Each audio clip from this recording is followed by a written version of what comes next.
posting this video on YouTube because I've seen a lot of people online talking about marijuana withdrawal, marijuana-induced anxiety, and things like that. And I wanted to share my experience with smoking marijuana, also known as pot, weed, ganj, Mary Jane, whatever you call it. I wasn't really a heavy pot smoker. I did smoke it now and then, but I never used much of it. You know, I might have a small joint now and then. And, I also was smoking at the time, and I was a bit of an anxious person, but you know, I wasn't too bad. Most of my worries really were, you know, financial worries and just normal worries that I could cope with. You know, I wasn't awake all night, so it wasn't really bad, and I didn't have any panic attacks. And I went to Amsterdam a few weeks ago, and over there, marijuana, obviously it's tolerated. It's not exactly legal, but it's tolerated, and I was smoking there for about 4 days. And I noticed on the second day I smoked some pure cannabis, and I had a really bad reaction to it. My heart was pounding really fast, I was getting cold, everything slowed down. I was in a really bad state, and it took me about, you know, a whole night to recover from that. I had to go to bed, you know, drink lots of water, and I didn't know what the hell was happening to me, so it was all a bit of a daze, and I carried on smoking in Amsterdam for another, 3 days, and I was having about 2 or 3 joints a day, maximum 3, and I was smoking quite heavily, and it was strong stuff, and I didn't seem to have a problem after that day. I carried on smoking, and you know, I felt, you know, I wouldn't say fine, but I just felt myself. And I left Amsterdam, and I'm only using Amsterdam because this is where I was smoking the actual weed itself, and as some people may know, it is quite strong over there. Not only that, you do get a lot more for your money than you do in UK, apparently. And yeah, so when I came back, I felt alright the first few days, and then I felt quite strange about 2 days afterwards. I was going to meet a friend in a pub, and I was on the bus, and I just felt very peculiar. I didn't feel myself, like a bit weird, but I just thought it was maybe tiredness or something like that. And you know, the night went on, I just done my normal thing, had a cigarette, had a beer, whatever, and went back home that night to his house, actually.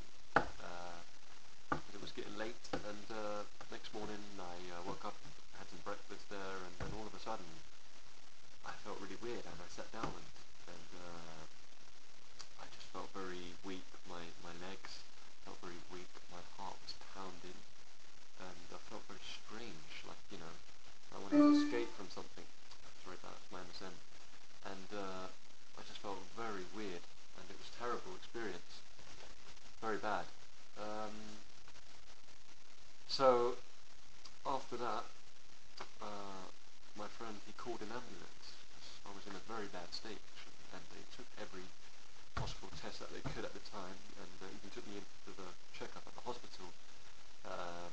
You know, and everything came back negative. I was okay, or positive/A. Everything was cool. But they did say that I might be suffering from stress or something, or maybe alcohol, addiction, I could get help for that. And I thought, well, I'll look into it. And, you know, I thought, well, this might pass. And then after that, I just felt very peculiar, as I said before. I developed what people call derealization. And I thought that was one of the worst symptoms I experienced after smoking cannabis. I would say to anyone who's experienced it that they know what I'm talking about. You know, it's distressing. From being quite a normal person, you don't really think about these things, and yeah.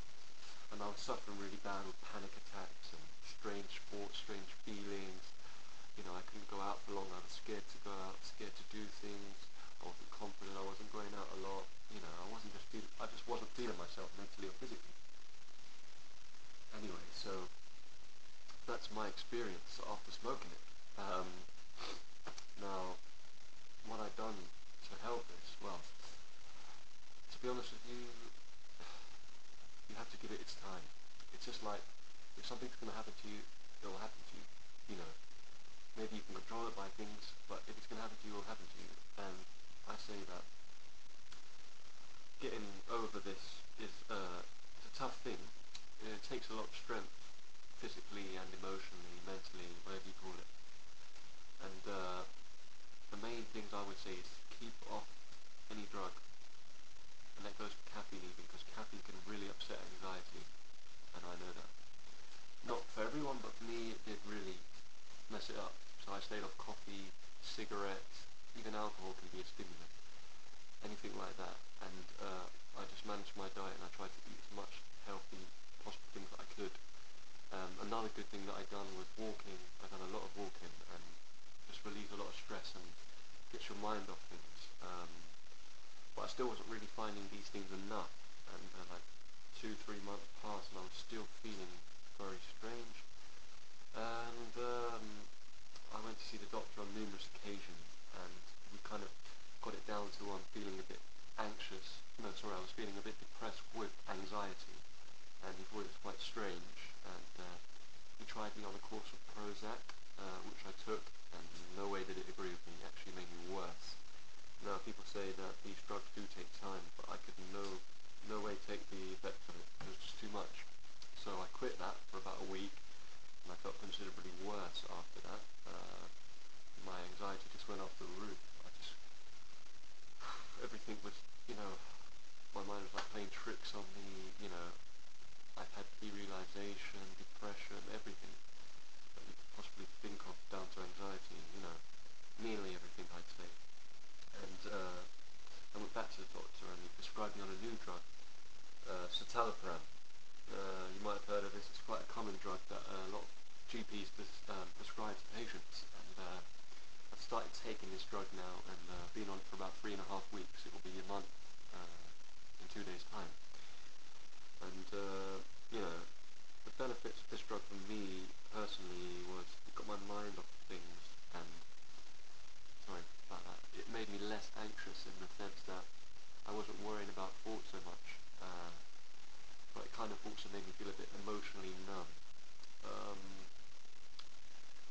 I would say that it kind of worked for me, but as you probably know already, these drugs are not 100%,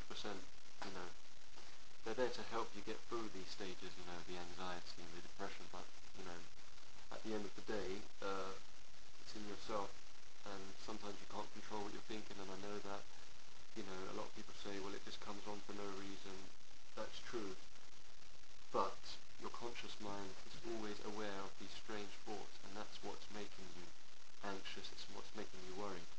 Your subconscious mind is presenting these to you on a plate, all these fears and worries, and it's becoming a bad habit, basically, and it needs to be broken, and it's very hard. It is. And people that are predisposed to anxiety, it's even worse for them, because they've already got anxiety to a certain extent, and they do worry about things.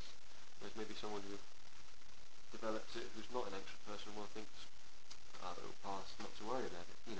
A lot of it is to do with your mentality, and just like if you break your leg, if you're an anxious person, you might be worrying that it might not get better again, or it will get infected. But you have to break this cycle.